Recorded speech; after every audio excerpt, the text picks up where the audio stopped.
మాకు అదే అవుతుందనే కదా దాన్ని అన్యాయంగా దళితుని ముఖ్యమంత్రి చేస్తా 3 ఎకరాలు ఇస్తా నీ బిడ్డలు అనుకుంటా మోసం చేసి 10 ఏళ్ళు పాలిస్తుంది ఇవాళ మేము 10 ఏళ్ళ కర్మ మీది 50 ఏళ్ళలో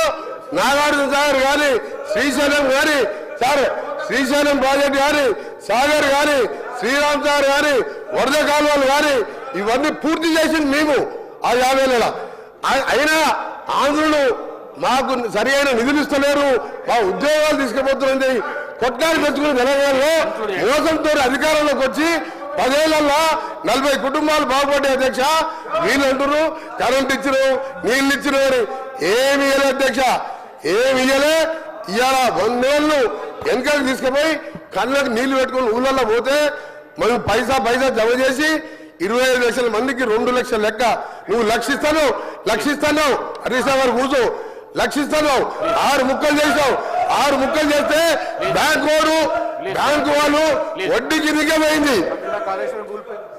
1,50,000 కోట్లు అప్పు తీసుకొస్తే మేడిగడ్డ అన్నారం సుమ్మిలా కడితే వెదిరే శ్రీరామ్ అని వాళ్ళు ఇచ్చిండు రేపో మాపో అవి కూడా కూలిపోతాయని చెప్పిండు ఏం చేశాను కూలిపోయే ప్రాజెక్టు కట్టావు మొత్తం మోసం చేసినావు మీ కుటుంబాలు బాగుపడ్డాయి పోదాం తెలంగాణకి ఏమిటికి వస్తుందో 50,000 కోట్లు 50,000 కోట్లు అధ్యక్ష 50,000 కోట్లు మిషన్ భగీరథ ఇంటిని నీళ్ళు ఇవ్వకపోతే ఓట్లు అడగలను పోదాంపా సిరిసిల్ల ఊరికి పోదాం సిరిసిల్ల గారి సిద్దిపేట గారి ఒక ఊరికి పోదాం మళ్ళా ఇప్పుదాం నీళ్ళు వచ్చినాయంటే మళ్ళసారి మేము ఓట్లు అడగాం ఒక్క దగ్గర లేదప్ప 50,000 కోట్లు తినేసిండు మిషన్ భగీరథ మీద 50,000 కోట్లు తినేసిండు తినుడు తప్ప అన్ని తిని ఇవాళ సంవత్సరంలో లేదు దారులు పెరగాలంటే నేషనల్ క్రైమ్ కార్డు అధ్యక్ష ఒక నిమిషం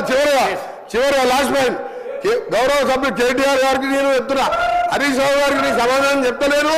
వారికి మాట్లాడే హక్కు లేదు ఆయన డిప్యూటీ లీడర్ కాదు ఆయన సిఆర్పి సెక్రటరీ కాదు ఒక ఎమ్మెల్యే ఆయన చెప్తారు ప్రశ్న సబ్జెక్ట్ మాట్లాడుతున్న కేటీఆర్ గారికి నీ సమాధానం చెప్తున్నా నేను ఒకటే చెప్తున్నా క్రైమ్ రికార్డు చేయండి ఆత్మహత్యలు 2013 వరకు ఎందుకుంటే 2024 ఈ రోజు మా 1 సంవత్సర కాలంలో తగ్గినా లేదా నేషనల్ క్రైమ్ రికార్డు తెప్పిద్దాం ఎందుకు అబద్ధాలు చెప్తారు అధ్యక్ష సభను ఎందుకు తప్పొట్టిస్తారు ప్రజలను ఎందుకు తప్పొట్టిస్తారు దయచేసి వాస్తవాలు రైతు భరోసా మీద మేము మా మంత్రి గారు చెప్పేది మా ముఖ్యమంత్రి గారు చెప్పేది రిప్లై వినండి ఆ తర్వాత మీరు షాక్ అయి మీరు మీ లీడర్ వస్తలేరు ఎల్ఓపి గారు వస్తలేరు వచ్చే సెషన్కి వెళ్ళి మీరు ఎవరు కూడా ఆ సభకు రారు మంత్రి గారు గౌరవ సభ్యులు